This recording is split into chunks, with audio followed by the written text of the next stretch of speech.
Good morning, everyone. Welcome back to our online classes again. In the last class, we have continued or we have started actually the new lesson, that is of fourth lesson of civics, key elements of democratic government. In that particular class, we have already discussed different types of government: democracy, monarchical form of government, and dictatorship. We have to read about only democratic government, which is in India also, जो भारत में भी है. Then after we have gone through an example of South Africa, how the white government ruled according to apartheid laws. कि फिर हमने पढ़ा था कि साउथ अफ्रीका में किस प्रकार अगर डेमोक्रेसी नहीं थी तब तक किस प्रकार शासन होता था और किस प्रकार भेदभाव था, discrimination on the basis of colour, रंग के अनुसार भेदभाव था. आज हम पढ़ेंगे कि वो जो सारी व्यवस्था है उसके खिलाफ किस प्रकार स्ट्रगल किया गया और जो हमारे पास की एलिमेंट्स की हमने बात की थी महत्वपूर्ण चीजें किसी लोकतंत्र की हैं, उसमें से एक पार्टिसिपेशन कि लोग किस प्रकार सरकार में पार्टिसिपेट करते हैं. तो हम कंटिन्यू करते हैं. उसके बाद जैसे ही हमने वो पढ़ा था हेक्टर पीटरसन वाला एग्जांपल, जिसमें प्रोटेस्ट किया गया सरकार की नीतियों के खिलाफ, एक लैंग्वेज थी अफ्रीकांस को फोर्स कर दी गई थी उनके ऊपर, and they just want to go through और they just want to have the Zulu language in their syllabus. वो चाहते थे हमारे सिलेबस में केवल हमारी नेटिव लैंग्वेज है जुलू वही रहे. अब उसके बाद ये तो केवल एग्जांपल दिखाने का था कि डेमोक्रेसी नहीं होती है तो सरकारें किस प्रकार शासन करती हैं. उसके बाद एक लंबा संघर्ष किया गया. किसके द्वारा किया गया? ये तो है नेल्सन मंडेला, जिस व्यक्ति ने सबसे लंबा संघर्ष किया. लेकिन एक पार्टी थी जिसके ये नेता रहे, जैसे भारत में भी सबसे पुरानी पार्टी जिसने हमारे फ्रीडम स्ट्रगल में सबसे बड़ा योगदान दिया, उस टाइम पर सबसे बड़ी पार्टी और सबसे पुरानी पार्टी कौन सी? कांग्रेस, जो 1885 में स्थापित हुई थी. उसी प्रकार यहां थी African national Congress. African national Congress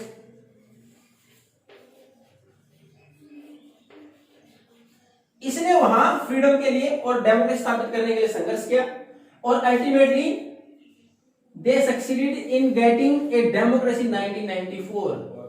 Nelson Mandela, उन्होंने संघर्ष किया, उनकी पार्टी थी अफ्रीकन नेशनल कांग्रेस और अल्टीमेटली 1994 में दे गॉट द डेमोक्रेसी. उनका उसका रिजल्ट भी मिला और लोकतंत्र की स्थापना हो गई.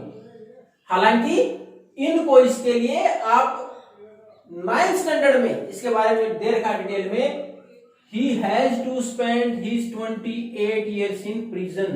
उनको 28 साल जेल में रहना पड़ा था.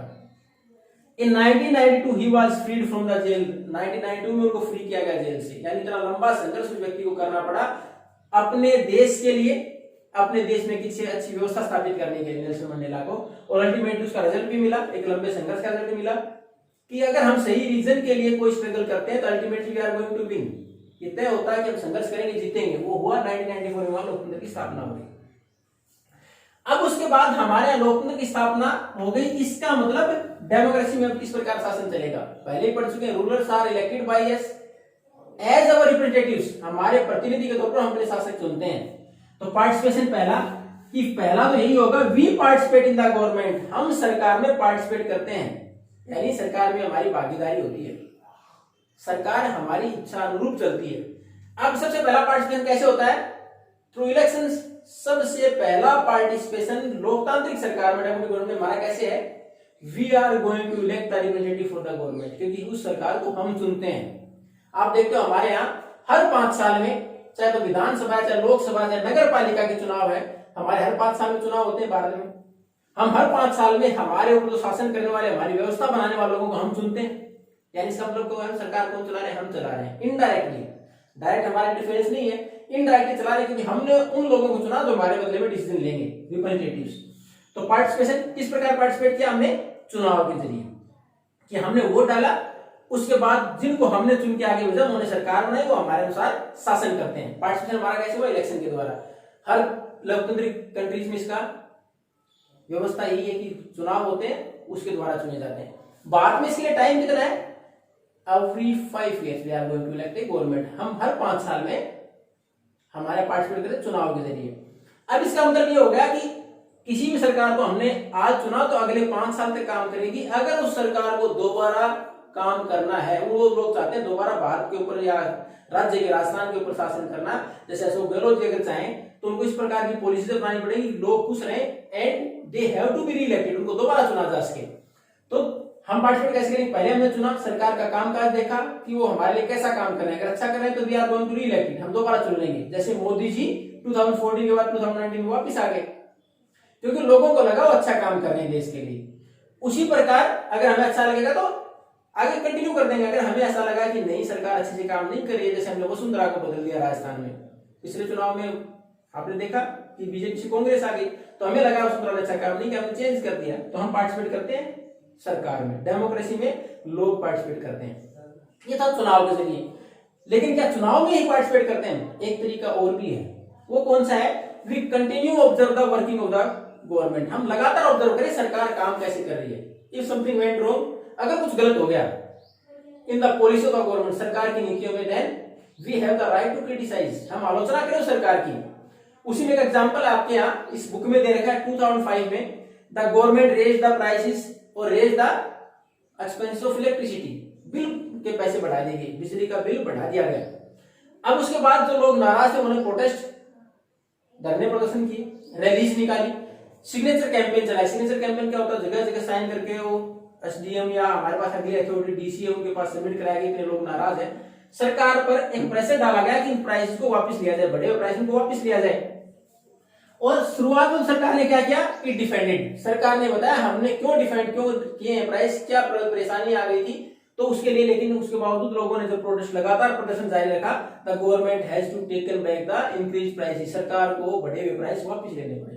क्यों, सरकार लोगों के हित में उसको वापस लेने पड़े। यानी पहला चुनाव, दूसरा हम सरकार की आलोचना करें, सरकार को ऑब्जर्व करें कैसा काम करे, अगर गलत काम करते हो उसके लिए हम उसकी आलोचना करें।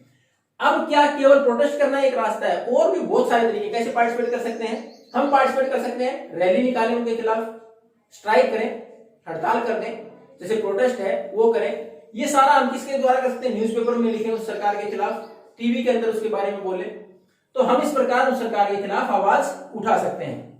कई बार बराबर का मौका नहीं मिलता हर वर्ग को, every section of society get the equal right और equal opportunity to criticize the government. उस केस में क्या करें, अगर वो कमजोर वर्ग है, they can make a group organization, एक संगठन बना ले अपना, और उस संगठन के अनुसार काम करें, एक खुद का संगठन बनाए, 100, 150, 200 और हजारों लोग इकट्ठे हो सकते हैं ग्रुप के। Then they can run a movement against the government, तब सरकार की नीतियों के खिलाफ आंदोलन चला सकते हैं। जैसे हमारे पास बैकवर्ड क्लासेस हैं, जो कमजोर वर्ग हैं, poor section of the society है, जो आदिवासी अपना संगठन बनाए, सरकार के खिलाफ आवाज उठाएं। Ultimately the government has to hear, सरकार को सुनना पड़ेगा, क्योंकि they are the voters also, their needs to be fulfilled in the democracy. लोकतंत्र में प्रत्येक व्यक्ति को अधिकार है सरकार के खिलाफ आवाज उठाने का।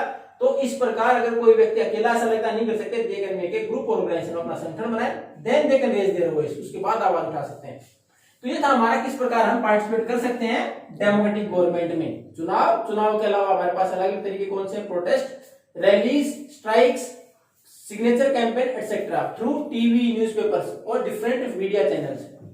ये हमारे पास तरीका था सरकार के खिलाफ आवाज उठाने का और पार्टिसिपेशन का। द अनदर की factors of a democratic government or key elements of a democratic government we are going to read in the next class. If you have any doubt then you can ask. Till that time, thank you and have a nice day.